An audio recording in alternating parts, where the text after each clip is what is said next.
Magandang hapon, narito na ang mga balita sa inyong PRTV News Break.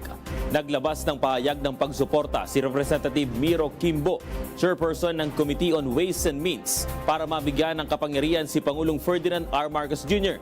para suspindihin ang excise tax sa gitna ng sigalot sa gitnang silangan. Naniniwala si Congressman Kimbo na hindi ito kayang aksyonan ng ekutibo lamang dahil kailangan pa ng pag-aproba ng Kamara upang masuspende ang fuel excise tax.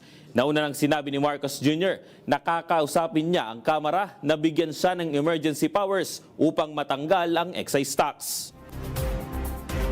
Nakiisa ang Pilipinas sa panawagan para sa tigil putukan habang lumalala ang labanan sa gitnang silangan. Umaasa ang pamahalaan na agad matatapos ang sigalot upang hindi ito lumaki. Sa detalye, alamin natin mula kay Christian Bascones. Christian.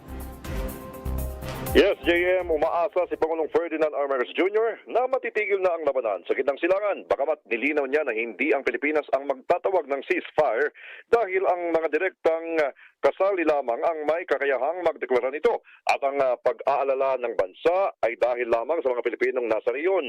Idinagdag ng Pangulo na nananawagan ng Pilipinas sa lahat ng panig na tapusin ang labanan sa pinakmadaling panahon dahil ito ay makakatulong sa pagwawakas ng krisis.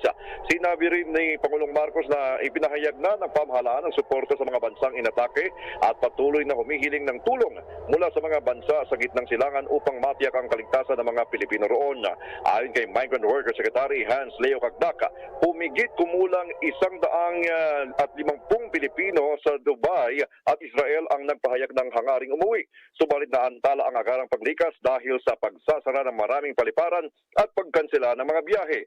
Samantala, nilinaw naman ni Defense Secretary Gilberto Teodoro Jr. na walang direktang bantang militar sa seguridad ng Pilipinas sa kasalukuyan at ang mga kasunduan sa bansa sa mga kaalyado ay nakatuon lamang sa depensa at pagtiyak na secured at walang makakapasok na anumang banta sa seguridad ng Pilipinas.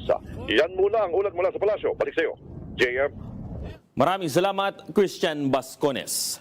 Samantala, posibleng pagbigyan ng Land Transportation Franchising and Regulatory Board ang isang provisional fare hike sakaling pumalo nga sa 60 pesos per liter ang krudo dahil sa bakbakan at sa pagitan ng Estados Unidos at Iran.